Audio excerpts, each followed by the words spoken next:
자, 사람은 우리말에 첫 단추를 잘 꿰야 된다 그런 말이 있어요. 올 2024년도입니다. 2024년도 첫 주일인데 이렇게 예배로 첫 단추를 잘 꿰는 여러분들에게 하나님께서 은혜가 있기를 바라고, 또한 2024년도 주일성수의 그런 그 첫 단추를 잘 꿰으니까 올 주일을 잘 지킬 수 있는, 예배를 소중하게 여겨서 하나님 주신 은혜 온천과 복을 받을 수 있는 한 해가 되시기를 주님의 이름으로 간절히 축원합니다. 제가 무슨 말씀을 전학가다가 오늘 청직이라고 하는 그런 제목 가지고 전하려고 그러는데, 하나님께서 우리 교회와 성도들에게 복을 주시려는가 봐요. 왜 그러냐면 제가 이제 말씀을 전하면서 끝부분에 보겠습니다만, 청직의 사명을 잘 감당한 분에게는 상급이 있어요. 그래서 목사의 첫 번째 설교회에서 복이라고 하는 단어가 나온다고 하는 것은 하나님께서 주시려고 하는 게 있는 거예요. 그래서 올해 우리가 잘 감당해서 복을 받기 원합니다. 새해가 되면 일반 직장에서는 시무식이라는 것을 해요. 그래서 시무식이 끝나면 이제 최고 경영자, 그분이 사장이 될 수도 있고 회장이 될 수 있지만, 그분이 이제 비서를 통해 가지고 어디에서 일할 것인가 인사 명령에 따라서 자기의 부서가 결정이 되고 직책이 결정이 됩니다. 그러면 그 인사 명령에 따라서 내게 맡긴 부서에서, 내게 맡긴 직책에서 1년 동안 최선을 다해서 사는 거예요. 열심히 일하는 거예요. 그리고 1년 후에 이제 그 사람 평가합니다. 평가해서 잘한 사람은 승진도 할 것이고, 또 잘한 사람은 다음 연도에 연봉에서 월급이 올라가기도 할 것이고, 그렇게 이제 결과가 나타나요. 자, 직장인들은 그렇게 사장으로부터 부름을 받고 인상 명령에 따라서 일하지만, 우리 성도는, 저와 여러분들은 누구의 명령에 따르냐면요, 하나님의 명령에 따라서 청직이라고 세워주셨어요.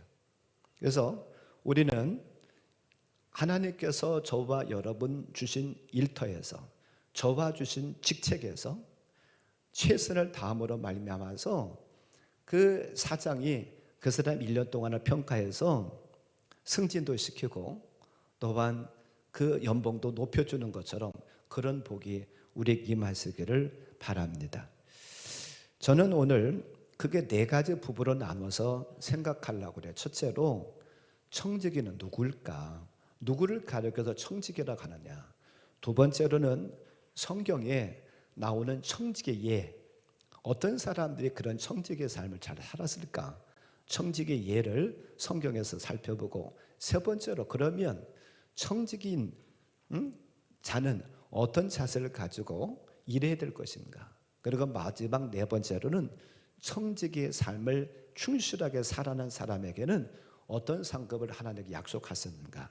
이렇게 크게 4가지로 나누어서 생각해 보면서 함께 은혜를 나눌 텐데, 우리 모두에게 청지기의 삶이 있다는 사실을 깨닫고 잘 감당함으로 주님 주시는 상급과 복을 받는 우리가 되기를 주님의 이름으로 간절히 축원합니다.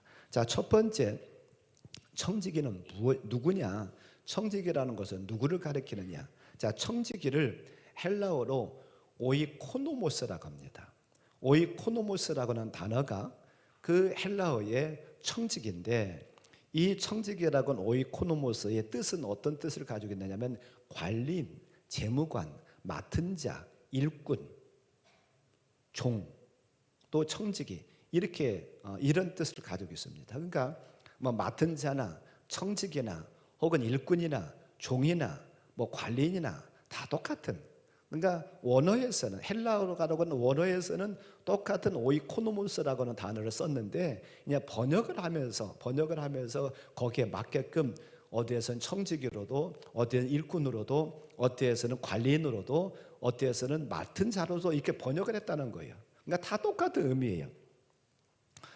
자, 그러면 청지기에게 요구되는 것, 청지기를 불러서, 청지기를 세워서 어떤 일을 하게 하려고 청지기를 불렀느냐?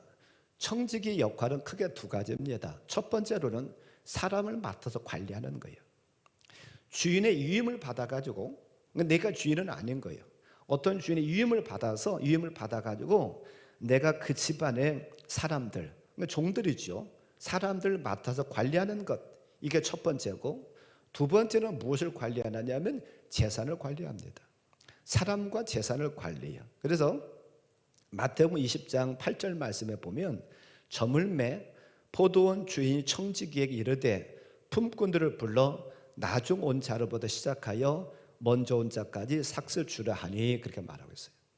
여기 지금 품꾼들을 맡긴 거예요. 그러니까 주인이 직접 품삯을 주는 게 아니라 누구를 통해서요? 청지기를 불러가지고 청지기에게 야, 그 품꾼들에게, 일꾼들에게 그 임금 나눠줘. 그래서 이 청지기가 그 일을 감당하는 것을 봐요. 또 오늘 우리가 같이 봉독한 누가복음 12장 42절 말씀에 보면 그렇게 말하고 있어요. 주께서 이르시되 지혜 있고 진실한 청지기가 되어 주인에게 그 집 종들을 맡아 때를 따라 양식을 나누어 줄 자가 누구냐? 이 얘기는 무슨 얘기냐면 지금 청지기에게 재산까지도 다 맡겼습니다. 그러니까 재산이 쌓아놓는 데가 곳간이잖아요. 곳간에다가 재산도 쌓아놓고 또한 양식도 쌓아놔요. 그러니까 양식을 관리하는 게 누구냐면 청지기입니다. 그래서 그 양식을 꺼내가지고 그 집에서 일하는 종들에게 양식을 나눠준다는 거예요. 그래서 청지의 역할은 사람을 관리하는 것, 사람을 부리고 어디다 세우고 종을 세우고 하는 그런 모든 것들을 관리하는 것은 첫째로는 사람을 관리하고 청지기 할 일이고, 두 번째로는 재산의 모든 것들도, 모든 곳간의 모든 것들을 가지고 다 관리한다. 관리하는 것이 이 청지기의 역할입니다. 그래서 엄밀하게 말하면 청지기와 종은 다른 거예요. 사실은 청지기는 자유인입니다. 자유가 있는 사람이에요. 그런데 주인이 누구를 선택해 가지고 내 집의 모든 것 관리해달라고 맡긴 거예요. 그러나 종은 아닙니다. 종은 자유가 없어요. 종은 자유가 없고, 종은 팔아먹어도 됩니다. 종은 죽여도 돼요. 물론 그렇다고 해가지고 함부로 죽이지는 않았겠지만 그렇다는 거예요. 차이를 얘기를 하는 겁니다.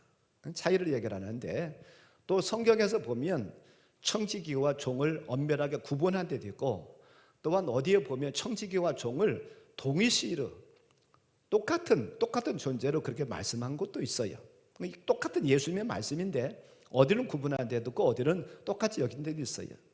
자, 또 바울은 고린도전서 4장 1절에서 자기 자신과 동역자들에게 뭐라고 그러냐면 우리가 청지기다라고 얘기를 합니다. 자, 여기 자막에 떴는데 사람의 마땅 우리를 그리스도의 일꾼이요 하나님의 비밀을 맡은 자로 여길지어다.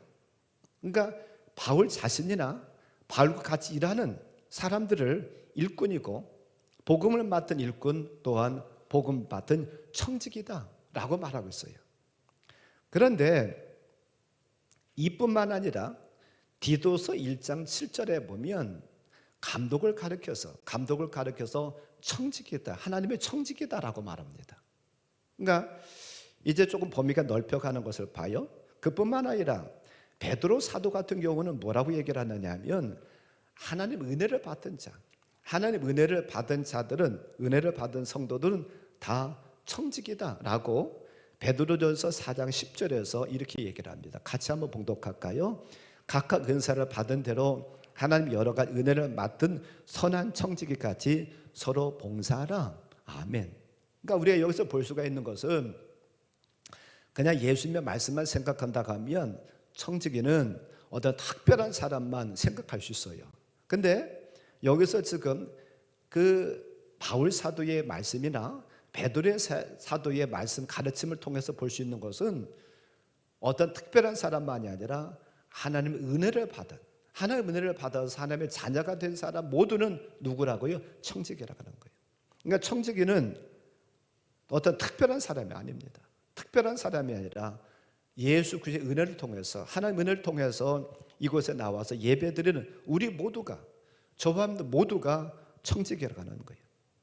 우리가 잘못 생각하지 않기를 바랍니다. 청지기는 이 교회에서 목사님만 청지기겠지, 이 교회에서 장로님들은 그래도 청지기겠지, 어떤 특별한 분이시니까 그렇게 생각하지 않기를 바라요.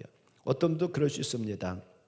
어떤 부서를 맡아서 뭐 선교부장님, 뭐 교육부장님, 뭐 그런 부서장님, 또 속을 맡은 작은 목자의 역할을 하는 속장님들, 혹은 무슨 남선교회 혹은 여선교회 회장님들만 청직이다라고 생각하려면 모르는데, 이것은 절대로 잘못된 생각이에요.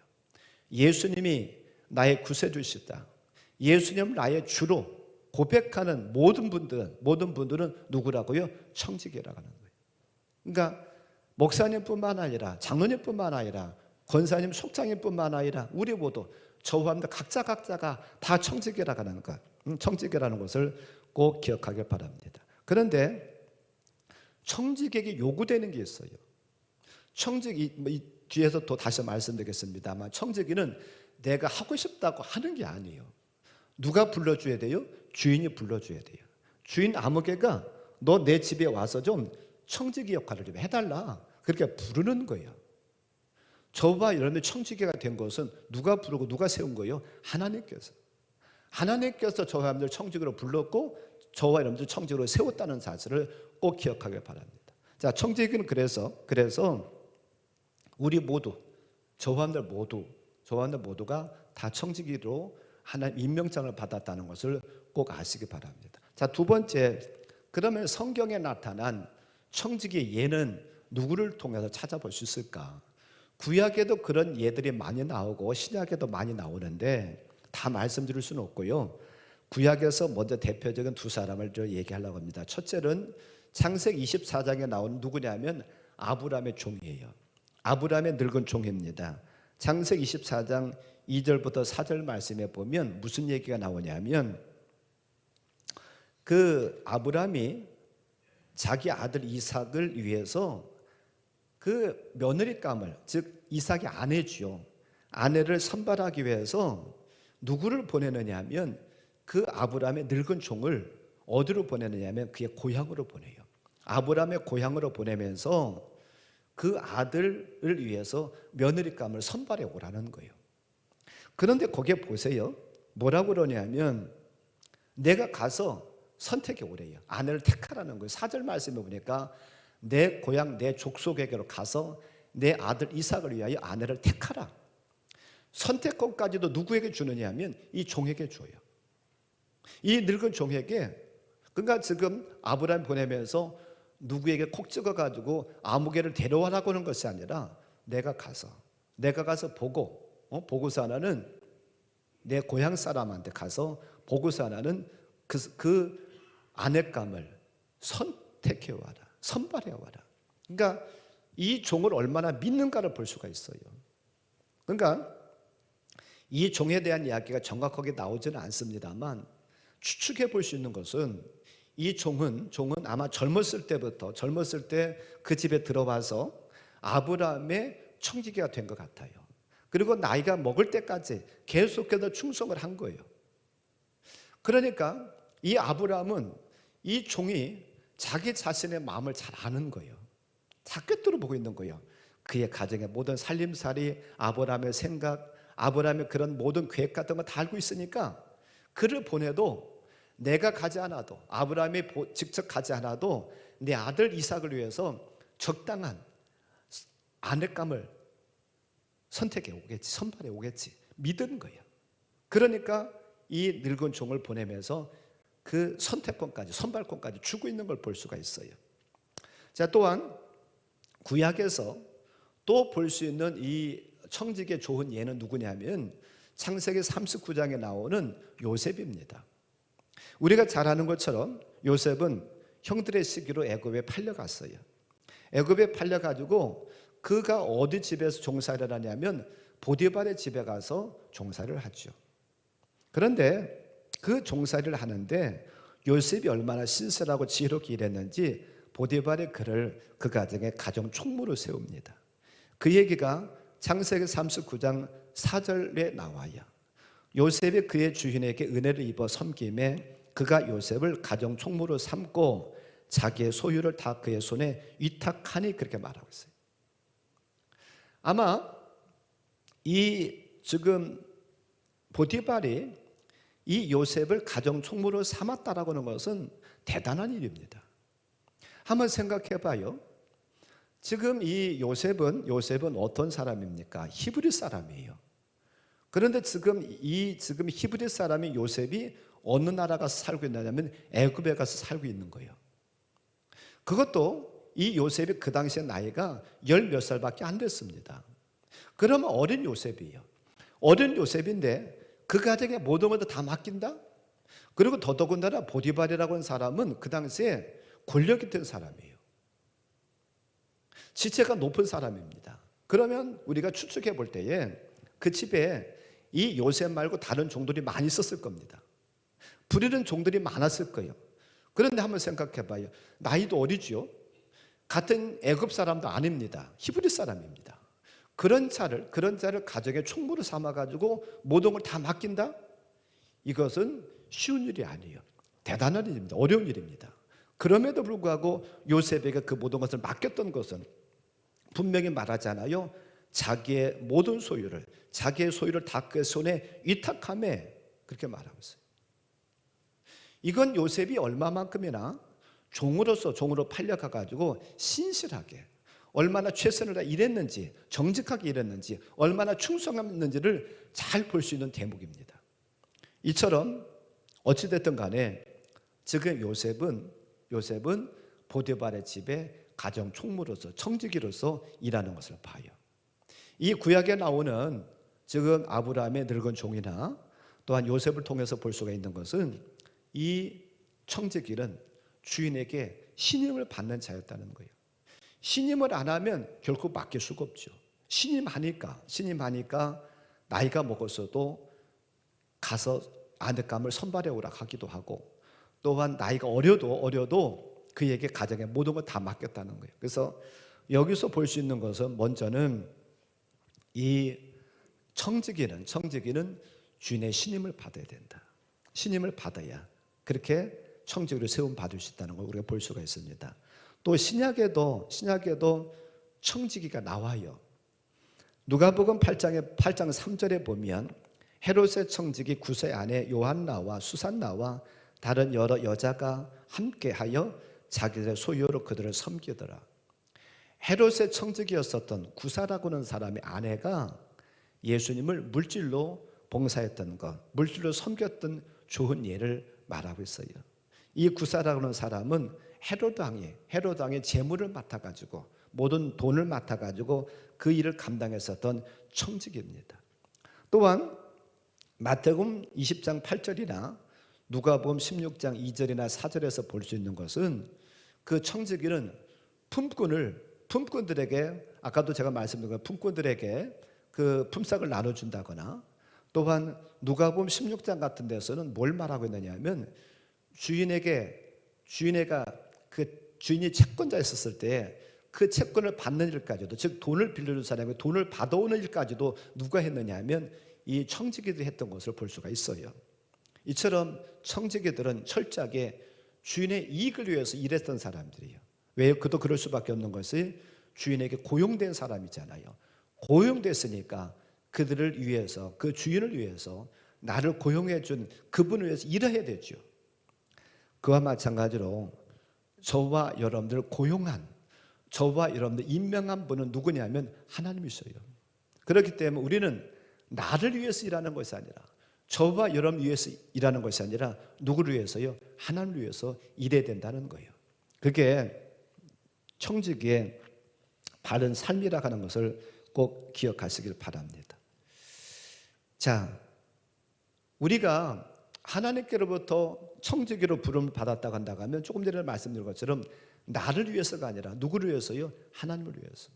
어떻게 하면 내가 청지기로서 하나님의 영광을 돌릴 수 있을까? 어떻게 하면 주님 앞에 충성할 수 있을까? 어떻게 하면 나를 통해서 주님의 이름이 더 선포되고 하나님의 나라가 더 확장될 것인가를 우리는 고민하고 그 일에 최선을 다해야 됩니다. 이게 청지기의 바른 자세예요. 이런 저함들 되기를 주님의 이름으로 간절히 축원합니다. 자, 세 번째로 볼 수 있는 것은, 그러면 우리가 주님으로부터 청지기로서 부름을 받았는데 청지기는 어떤 자세를 가지고 일해야 될 것인가? 세 번째 우리가 생각해 봅니다. 청지기의 자세 세 가지 말씀드리려고. 첫째로는 우리 자신의 위치를 알고 또한 서로 청지기들끼리 협력해야 됩니다. 성도는 성도마다 독특한 위치가 있어요. 성도의 자리, 성도의 위치는 하나님께서 정해 주시는 거예요.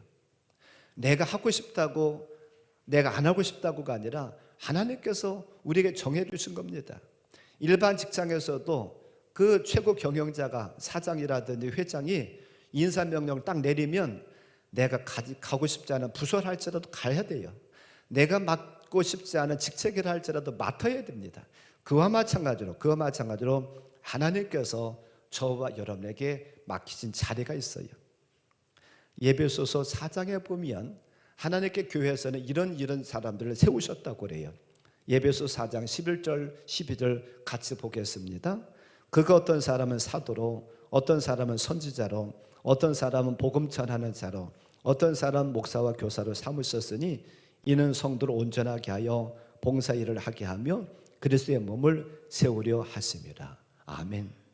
여기 지금 예배소에서 말씀하고 있는 것처럼 여러 직책들이 있어요. 직분들이 있습니다. 이외에도 교회는 많은 직분들이 있잖아요.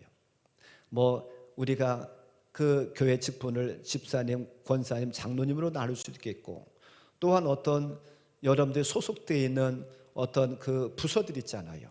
어떤 분은 부서장으로서, 어떤 부원으로서 그렇게 다 일이 있잖아요. 어떤 분은 선교회에서 선교회장님도 계시고, 어떤 분은 선교회원이 계시기도 하고, 그렇게 여러분들에게 위치들이 다 있습니다. 그 위치들을 아시기 바라요. 근데 왜 하나님께서 그런 직책들을 다 두셨는가? 궁극적으로는 무엇이냐면 그리스도의 몸이 뭐예요? 그리스도의 몸은 교회입니다. 이 교회를 온전하게 세우기 위해서, 온전하게 하기 위해서 하나님께서 저 사람들을 청지기로 세웠다는 거예요. 그걸 우리가 먼저 알아야 돼요. 우리가 무슨 맡았다고 자랑하라고 하나님께 우리를 청지기로 세우신 거 절대로 아니라고 그러는 거예요. 이 교회를 통해서, 또한 저 사람들을 통해서 하나님 영광 돌리고 우리를 통해서 이 그리스도의 몸인 이 교회가 온전해지는 그 일을 이루기 위해서 하나님 우리를 세우신 거예요. 하나님이 주신 직분을 단순히 비교해서 어떤 직분은 크다, 어떤 직분은 작다, 우리가 그렇게 편향할 수는 없습니다. 어떤 것은 더 귀한 거야, 어떤 것은 덜 귀한 거야, 어떤 것은 좋은 거야, 어떤 것은 나쁜 거야, 그렇게 할 수가 없어요. 어떤 직분은 우월하고 어떤 직분은 열등하다, 그렇게 얘기할 수 없습니다. 집사님보다 권사님은 더 귀하고 권사님보다 장로님은 더 귀하다, 그렇게 말할 수 없어요. 전도사님보다 목사가 더 귀하다, 그렇게 말할 수 없습니다. 각각의 집사님은 집사님대로, 권사님은 권사님대로, 장로님은 장로님대로, 전도사님은 전도사님대로, 목사는 목사대로 하나님께 세우시는 거예요. 각각의 달란트에 맞게 세워주시는 거예요. 그러면 거기서 최선을 다하면 돼요. 남의 눈에 잘 띄는 무슨 찬양을 한다고 해서 대단한 것도, 혹은 그렇지 않다고 해서 대단하지 않은 것도 아닙니다. 또 무슨 교회를 관리하는 청소를 하고 또한 밖에서 뭘 한다고 해가지고 대단한 것도, 또 그렇지 않다 아닌 것도 아니에요. 또한 교회에 무슨 재정을 맡았다고 해가지고 그분이 최고, 그것도 아닙니다. 무엇을 맡겨주든지 간에, 아닌 말로 제가 늘 말씀드립니다만 교회에서 빗자루 하나 들고서 쓰는 것도 귀한 일입니다.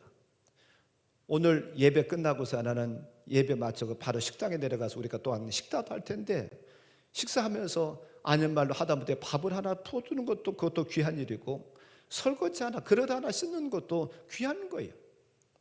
어떤 것 하나가 귀하지 않은 게 없습니다. 다 귀한 것이지. 어떤 것은 크고 어떤 것은 작다. 어떤 것은 나는 내게 맡기신 것은 적은 것을 맡겨주셨어, 내게 맡긴 것은 불만을 느끼고 다른 사람 맡은 것만 가지고 살아는 참 그것만 탐하고, 이것은 바른 자세가 아니에요. 무엇을 하나님께서 내게 맡겨주셨든지 간에 그게 최고의 자리라고 하는 것을 우리가 꼭 아시기 바랍니다. 오늘 우리가 같이 보았던 누가복음 12장 48절 마지막 절에 보면 뭐라고 말씀하시느냐 하면, 무릇 많이 받은 자에게는 많이 요구할 것이요, 많이 맡은 자에게는 많이 달라 할 것이니라 라고 말씀하고 있어요. 많이 맡은 사람에게는 더 많은 것을 요구하신대요. 더 책임도 더 크게 물으시겠다는 거예요. 그러니까 적게 맡았다고 해서 아니라고 할 게 아니고 많이 맡았다고 해서 자랑스럽고 더 좋다고 할 것이 아니라 그만큼 책임이 더 커진다라고 하는 것, 그만큼 더 할 일이 많다라고 하는 것을 우리가 알아야 됩니다. 그래서 어떤 것이 더 귀하다 덜 귀하다가 아니라 내게 주신 자리를 기억하고 최선을 다하고 남의 것을 탐할 것이 아니라 남의 것을 기울거릴 것이 아니라 남과 협력하는 것이 필요합니다. 어떤 것을 주어졌는데 그 자리를 지키지 않은 자에게는 주님께서 심판하시고 멸망했을 것이라고 말씀하고 있어요. 유다서 1장 6절에서 말합니다. 유다서 1장 6절을 같이 보겠습니다. 또 자기 지위를 지키지 아니하고 자기 처소를 떠난 천사들을 큰 날의 심판까지 영원한 결박으로 흑암에 가두셨으며. 아멘. 천사의 자리가 얼마나 귀한 자리입니까? 근데 그 천사의 자리를 떠나버렸다는 거예요. 천사의 자리를 떠나서 하나님을 대적하는 마귀의 사탄의 자리를 떠나버렸다는 거예요. 결국은 그에게 무엇이 있다고요? 심판이 있을 것을 말씀하고 있어요. 우리에게 무엇이 주어졌느냐가 중요한 것이 아니라 누가 어떤 것을 맡았느냐가 중요한 것이 아니라 내가 맡은 것에 얼마만큼 최선을 다하느냐, 그게 더 중요한 거예요. 바라고 원하기는 저와 여러분에게 주어진 그 자리, 그것을 통해서 하나님께 영광 돌리고 또한 다른 지체들과 협력해서 이 하나님의 집인, 하나님의 몸인 이 교회를 온전하게 세워가는 저와 여러분들 되시기를 주님의 이름으로 간절히 축원합니다. 두 번째 자세는 어떤 자세느냐면요, 변함이 없어야 된다는 거예요. 변치 말고 섬겨야 된다는 거예요. 고린도전서 4장 2절, 우리가 잘 아는 말씀입니다. 같이 한번 봉독할까요? 그리고 맡은 자들에게 구할 것은 충성이니라. 아멘. 제가 말씀을 준비하면서 충성이라고 하는 이 단어를 다시 사전을 통해서 한번 찾아봤어요. 그랬더니 이렇게 풀이해놨더라고요. 진정에서 우러나오는 정성, 마음 진심에서 우러나오는, 자발적으로 우러나오는 정성, 이게 충성이래요. 우리가 하나님을 섬기고 특별히 청지기로서 일을 하면서 소명의식이 분명해야 됩니다. 하나님께서 나를 불러주셨어, 하나님께서 나를 그곳에 세우셨어, 이 의식이 분명해야 돼요. 이 소명의식은 목사에게만, 전도사에게만 필요한 게 아니에요. 우리 모두, 저와 모두에게 이 소명의식은 필요해요. 하나님 나를 부르셔서 이 교회의 성도가 되게 하셨고 또한 부르셔서 어디에 세우셨어, 그 의식이 분명해야 됩니다. 그래야만이 우리가 변치 않고 변함없이 잘 섬길 수가 있어요. 여러분들이 다 경험하시는 거겠지만 모든 일들이 잘 돼갈 때는 주님 섬기기가 편하고 좋습니다. 아닌 말로 돈도 있고 또한 건강하기도 하고 시간도 있고 명예도 자꾸 올라가고 어떤 권력도 생기고 또 다른 사람이 박수 쳐주고 칭찬하고 그럴 때는 주님 일하기가 쉬워요. 아마 그럴 때는 나 주님 못합니다 하는 사람 거의 없을 겁니다. 다 잘할 거예요. 문제는 어렵고 힘들 때입니다. 우리가 주님 일을 하다 보면 항상 좋은 일만 있는 게 아니잖아요. 어렵고 힘든 일도 있잖아요. 때로는 사람들이 몰라주고 욕을 하고 비난하고 조롱할 때도 있잖아요. 예수님도 십자가 지실 때에 그러지 않았습니까? 예수님 십자가 지셨을 때에 거기 지나간 사람 비난하고 욕하고 심지어 침까지도 뱉었잖아요. 우리가 주님 일을 하다 보면 그런 마음 들 때가 있어요. 이렇게까지도 내가 어렵고 힘든데, 이렇게까지도 내가 욕먹는데, 이렇게까지도 내가 비난받는데 내가 주님의 일 꼭 해야 되나? 그런 생각할 때도 있어요. 여러분만이 아니라 저도 그럴 때가 있습니다. 솔직히 목회를 하면 여러분들 다 좋을 것 같죠? 저는 여러분 다 목회를 해봤으면 좋겠어요. 목사의 고통이 있습니다. 저도 정말 이렇게 해야 되나? 제가 20대만 해도 그만두려고 몇 번 했습니다. 여기까지 그래도 왔던 것은 집사람이 여러 번 말려가지고 여기까지 온 거예요, 사실은. 요즘은 뭐 그런 생각은 거의 안 하는데요. 자, 목사도 그런 생각을 하는데 여러분들 왜 그런 생각 안 들겠습니까? 이거 이렇게까지 해야 되나? 이렇게까지 내가 수모를 당하면서 욕을 먹으면서 이렇게까지 해야 돼? 내가 이렇게 어려운데 이렇게 해야 돼? 그런 생각 할 수 있지만 왜 합니까? 소명의식 때문에 하는 거예요. 하나님은 그래도 나를 부르셔서 나를 믿고 맡기셨다. 그래도 하나님 나를 믿고 맡기셨는데 내가 감당하지 않으면 어떻게 해? 그 마음 갖고 하는 거예요. 그러니까 그 마음, 좋을 때도 하나님 나를 부르셨다는 그 소명의식, 힘들고 어려울 때도 주님이 나를 믿고 맡기셨다는 소명의식, 이거 가지고 변치 않고 잘 감당하는 저함들 되기를 바랍니다. 자, 마지막 그 세 번째, 어떤 자세를 가지고 또 일해야 되는가? 세 번째로는요, 남한테 드러내려고 하지 않기를 바랍니다. 조용히 충성하기를 바랍니다. 조용히 섬기기를 바라요. 우리는 참 저부터도 그럽니다. 저부터도 이 속에 못된 성질머리들이 있어가지고 남이 알아주면 참 좋아해요. 조그마한 것 해도 남이 알아주고 박수 쳐주고 칭찬하면 참 좋아하고 죽을 똥 살 똥 모르고 하려고 합니다. 그런데 그와 반대로 남이 알아주지 않아, 쳐다보지도 않아, 그러면 안 하려고 하는 경제들이 있어요. 그래서 어떻게 해서라도 내가 한 거 조그마한 것이라도 자꾸 드러내려고 그러죠. 자꾸 드러내고 칭찬받기를 원해요. 그런데 예수님은 마태복음 6장에서 뭐라고 말씀하시느냐 하면 6장 3절에서 내 오른손이 하는 것을 왼손이 모르게 하라는 거예요. 자꾸 드러내지 말라는 거예요. 남이 알아준다고 해서는 자꾸 슬퍼하지 말고 낙심하지 말라는 거예요. 내가 조그마한 걸 해놓고서는 자꾸 드러내서 내가 최고지, 누가 나만큼 할 수가 있겠어? 이거 하지 말라는 거예요. 몰라주시지만 그냥 충성하래요. 몰라주시지만 그냥 수고하래요. 주님이 그러면 아신대요. 아신대.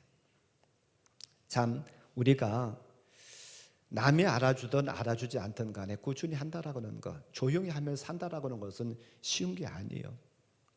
제가 지난 금요일 날 노아, 믿음의 사람 노아를 생각해 보면서 그때도 잠깐 말씀드렸습니다. 노아가 살던 그 시절 다른 사람은 다 악하게 변해갔어요. 악해서 하나님께서 사람을 만드신 것을 한탄하실 만큼, 근심하실 만큼 그렇게 악했습니다. 그런데 하나님은 노아를 부르셔서 그에게 일을 맡기셔요. 야, 방주 지어라. 방주 짓고 방주가 완성되면 내가 이 땅에 비를 내릴 건데 그러면 너는 거기 들어가라. 너와 너의 아들, 며느리 또한 아내까지 해서 8식구 다 들어가라. 그래서 이 노아가 방주를 짓습니다. 근데 알아주는 사람도 없어요. 알아주는 사람이. 그럼에도 불구하고 노아는 묵묵하게 그 일을 감당하는 거예요.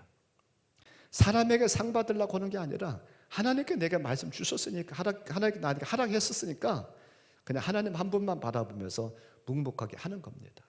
이런 자세가 저와 여러분에게 필요한 자세라고 하는 거예요. 자꾸 드러내려고 하지 말고, 자꾸 나타내려고 하지 말고, 이러면 우리 목사님이 알아주겠지, 이러면 내년도에 나를 권사시켜줄라나 장로시켜줄라나, 그런 것 때문에 일하지 않기를 바라요. 그러면 저도 그런 게 보입니다. 순수하게 하는 것과 어떤 다른 목적을 가지고 하는 게 보여요. 하나님만이 아시는 게 아니라 제 눈에도 어느 정도는 보입니다. 그러니까 그냥 순수한 마음을 가지고 조용하게 그냥 있는 듯 없는 듯 하는 듯 안 하는 듯 그렇게 충성하길 바라요. 이게 청지기의 아름다운, 하나님께 우리에게 바라시는 좋은 자세입니다. 이런 자세들, 3가지 자세 말씀드렸습니다. 이런 자세를 가지고 일하는 저함들 되길 바라요. 자, 그럼 마지막 4번째로는 이렇게 좋은 자세를 가지고, 청지기의 좋은 자세를 가지고 충성한 자에게는 어떤 상급이 있을까? 어떤 상급이? 성경에 보면 그런 자에게 상급을 약속하셨어요. 저도 그렇고 여러분들도 다 상급 좋잖아요. 상급 좋지 않아요? 자, 어떤 상급을 주셨을까? 첫째로는요, 자손에게, 우리 자신과 또한 자손들에게, 자녀들에게 기업을 주시겠다, 이 땅에 복을 주시겠다라고 여호수아 14장 9절에서 말씀합니다. 여호수아 14장 9절 같이 보지요. 그날에 모세가 맹세하여 이르되 내가 내 하나님 여호와께 충성하였은즉 내 발로 밟는 땅은 영원히 너와 내 자손의 기업이 되리라 하였나이다. 또한 누가복음 19장 17절에서도 비슷한 말씀을 합니다. 같이 보죠. 주인이 이르되 잘하였도다. 착하고 착한 종이여 내가 지극히 작은 것에 충성하였으니 10골 권세를 차지하라 하고 아멘. 자, 지금 여호수아 14장이나 누가복음 19장을 통해서 볼 수 있는 것은 충성하고 최선을 다한 자에게 이 땅의 복을 말씀하셨어요. 10골을 차지할 것이다. 10골을. 10골이라는 것은 꼭 10개라고 하기보다는 많다라고 그렇게 표현할 수 있습니다. 지금 이 땅의 복. 근데 여호수아에서는 너와 내 자손이 그렇게 말하고 있어요. 저와 너는 충성하면 하나님 그 복을 우리 자손까지도 허락하시겠다 약속하셨거든요. 자, 두 번째 복은 어떤 복이냐면 마태복음 25장 21절입니다. 거기에 보면 주인과 함께 즐거움에 참여할지어다라고 말하고 있어요. 우리가 잘 아는 달란트 비유의 말씀이 나오는 거예요. 자, 마태복음 25장 21절 그 주인이 이르되 잘하였도다. 착하고 충성된 종아 내가 적은 일에 충성하였으며 내가 많은 것을 내게 맡기리니 내 주인의 즐거움에 참여할지어다 하고 아멘. 마태복음 25장에 보면 비유들이 많이 나오는데 그 중에 하나의 비유가 뭐냐면 달란트의 비유입니다. 우리가 잘 아는 것처럼 5달란트, 2달란트, 1달란트 맡기고 종은 타국으로 갑니다. 종이 오랜 후에 와가지고 그 달란트 맡겼던 청지기들을 불러가지고 세무를 하죠. 5달란트, 2달란트 남겼던 자들은 맡겼던 자들은 또 남겨가지고 와서 고백을 하는 거예요. 그때 주님께서 그들을 축복하고 칭찬하면서 주셨던 말씀이 너한테 더 많은 것을 맡길 것이고 주인의 즐거움에 함께 참여할 것이다라고 말하고 있어요. 이 주인의 즐거움이라는 것은 뭐예요? 저는 이것을 이렇게 해석하고 싶어요. 천국을 약속하셨다. 우리의 주인은 누굽니까? 하나님 예수님이시잖아요. 그분들 지금 어디 계세요? 천국에 계시잖아요. 저는 주인의 즐거움, 우리 주인 대신 그 하나님의 예수님의 즐거움에 우리 함께 참여하는 천국에서 그분과 함께 기쁨 맛보는 그런 일이 있을 것을 약속을 하셨어요. 또 마지막 세 번째에 그 어떤 상급을 어떤 복을 말씀하셨느냐면요, 우리가 잘 아는 것처럼 요한계시록 2장 10절에서는 생명의 면류관을 약속하십니다. 자, 거기 요한계시록 2장 10절 말씀 끝부분에 나오잖아요. 내가 죽도록 충성하라. 그리하면 뭘 주시겠다고요? 내가 생명의 관을 내게 주리라. 생명의 관이라고 하는 것은 면류관입니다. 어디 가서요? 궁극적으로는 천국에 가서 하나님 나라에 가서 받을 면류관, 상급을 얘기를 해요. 자, 그러니까 지금 충성한 자들에게는 이 땅에서 기름진 복도 말씀하셨고 또한 영적인 신령한 복도 약속하셨어요. 누구에게요? 청지기에게. 어떤 청지기요? 충성을 다하는 청지기에게 약속하셨습니다. 바라고 원하기는 저와 함들이 이런 좋은 청지기가 되기를 바랍니다. 오늘 저는 2024년도 첫 주를 맞이해서 우리 모두는 어찌 보면 하나님께로부터 부름받은 청지기라는 말씀드렸습니다. 우리 모두가 다 청지기예요. 누구 특별한 사람만 청지기가 아닙니다. 우리 모두가 다 청지기다. 또한 성경을 통해서 청지기의 좋은 예도 살펴보았습니다. 아브라함의 늙은 종이라든지 또한 보디발 집에 가정 총무 역할을 했었던 요셉이라든지 또한 헤로드 왕의 재문을 맡았던 구사라든지 이런 사람을 생각해 봤습니다. 자, 그러면 우리는 어떻게 감당할 것인가? 세 가지 말씀드렸죠. 내 자신의 위치를 알고 협력해야 된다. 두 번째로는 변치 말고 어려울 때나 좋을 때나 끊임없이 잘 감당해야 된다. 세 번째로는 소리 소문 없이 남이 알아주지 않아도 자꾸 드러내려고 들춰내려고 하지 말고 알아주든 알아주지 않든 간에 우리가 최선을 다해야 된다. 그러면 어떤 복을요? 땅의 복도 신령한 복도 주시겠다고 약속하셨습니다. 바라고 나기는 저와 함들이 좋은 청지기들 다 되길 바랍니다. 주님께 인정받는 청지기들, 착하고 충성됐다라고 인정받을 만한 그런 청지기들 다 되셔서 약속하신 그런 모든 복들을 다 받아 누리는 저함들 되시기를 주님 이름으로 간절히 축원합니다. 오늘 말씀 붙잡고 한 1분만 2분만 같이 기도하겠습니다. 먼저는 하나님, 내가 좋은 청지기가 되어서 나도 하나님께 약속하신 그런 복을 받기 원합니다. 좋은 청지기 될 수 있도록 지혜 주시고 능력 주세요. 기도하시고, 우리가 또한 계속해 기도하는 구원받길 원하시는 분들 기도하잖아요. 우리의 생명책에 기록해놓고 우리의 마음에 기록해놓고 기도하는 분들, 그분들을 위해서 기도하겠습니다. 한 2분만 같이 기도하겠습니다.